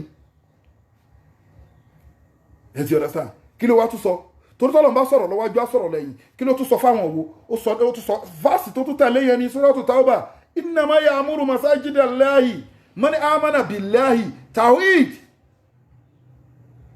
Tó gbọ́ Ọlọ́run bá gbọ́ wal yawmil akhir. tó tún gba kíni o tó gbọ́ ọjọ́ kẹyìn gbọ́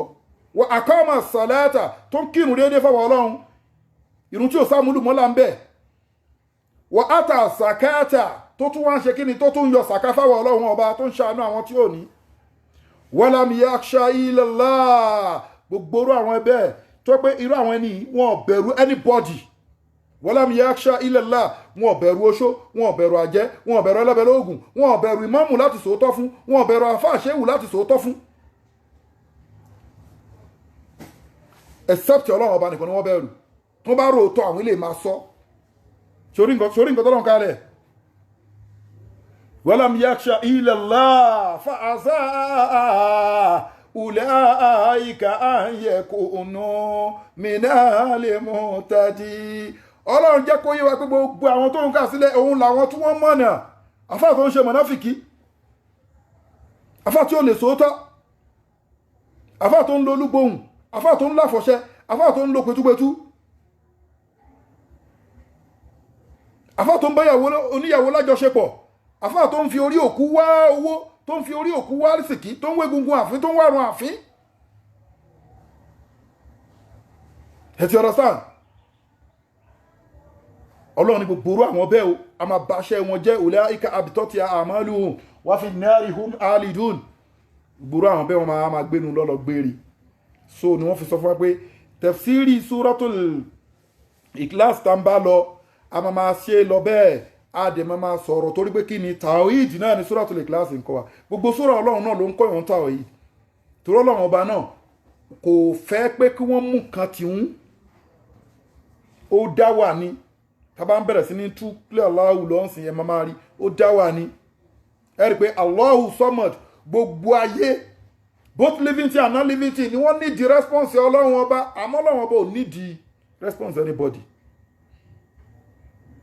kò need the support anybody ó ń dá ṣèjọba ẹ̀ ni so sí ìtọ́pá tí mo pọ́lọ́run ọba yóò need anybody tọ́pá àlá need ẹ̀ kí la wá fẹ́ máa mú àmúlùmọ́là mọ́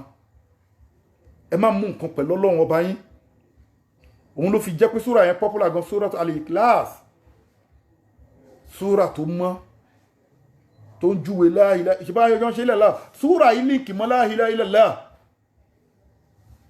súra ikọ́ wa ní al-uluhiyya al-hidayah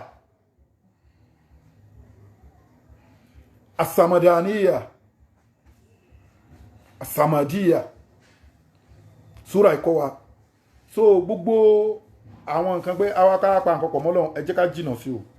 ẹ ti understand ẹ ká jìnà sí ká dẹ̀ máa ṣe déédéé gbogbo àwa tí ó kù díẹ̀ káàtó tí a máa múlùmọ́lá Ọlọ́run fi wá mọ̀nà ẹ ti understand gbogbo ẹni tó ń ṣáájò tó ń ṣe oògùn tó lóun ṣáájò ẹ try kẹ́ máa repent kò ṣeé gbé déwájú Ọlọ́run wàhálà ní o ẹ dákun kò ṣeé gbé déwájú Ọlọ́run o ẹ ká wà very careful àdúrà wa gbà àárìbá ti ṣe àárọ̀nà gbégbà a ní dààmú bisimilahi kúlú allah fún fadilatu sheikh al-imam al-Busayri ọ̀nà ogun bisimilahi rahmani rahim kúlú allah ahad allahu samad lam yalid walam yulad walam yakun lahu kufuwan ahad bisimilahi lilafi ìsájà àránṣẹ́ ọlọ́run kó máa bá ìjọba global dahiratu dhikrullah lillaha wallahu yasimuka minan nas àti gbogbo àwọn olólùfẹ́ wa pátápátá káàkiri ayé bisimilahi rahmani rahim ilafi quraishin ilafi imrilata sitai wa sefi fala abdurrabba azal bayti allazi tama min juyin wa min af bisimilahi rahmani rahim إذا جاء ناصر الله والفتح ورأيت الناس يدخلون في دين الله أفواجا فسبح بحمد ربك واستغفره إنه كان توابا ẹ̀dàkùn global dahiratu dhikrullah a máa resume sí masjid ní march lóòótọ́ wọ́n ti ṣí masjid sílẹ̀ but tó bá di next month inshallah a máa resume sí masjid a máa padà sí mọ́ṣáláṣí láti lọ máa ṣe alkọ̀ wa ń bẹ̀ ọlọ́run á gbàdúrà wa gbogbo àwọn táwa ń dá sí tọ́ ọlọ́run ọba ló mórúkọ yín o ẹ jẹ́ ká máa sọpọ́tì ká máa ṣàánú àwọn aláìní ẹ ti understand ká máa ṣe ìtọrẹ àánú àwọn arúgbó ni àwọn aláìní ni àwọn ọmọ òrukàn ni ká máa ṣe ètò fún ẹ tí global dahiratu dhikrullah ìjọba dahiratu dhikrullah tí wọ́n gbé kalẹ̀ nìyẹn so oríṣiríṣi àwọn ètò àmọ́ ká ṣe dáadáa ká ṣàánú àwọn aláìní yẹn ó mú láyà wa púpọ̀ jù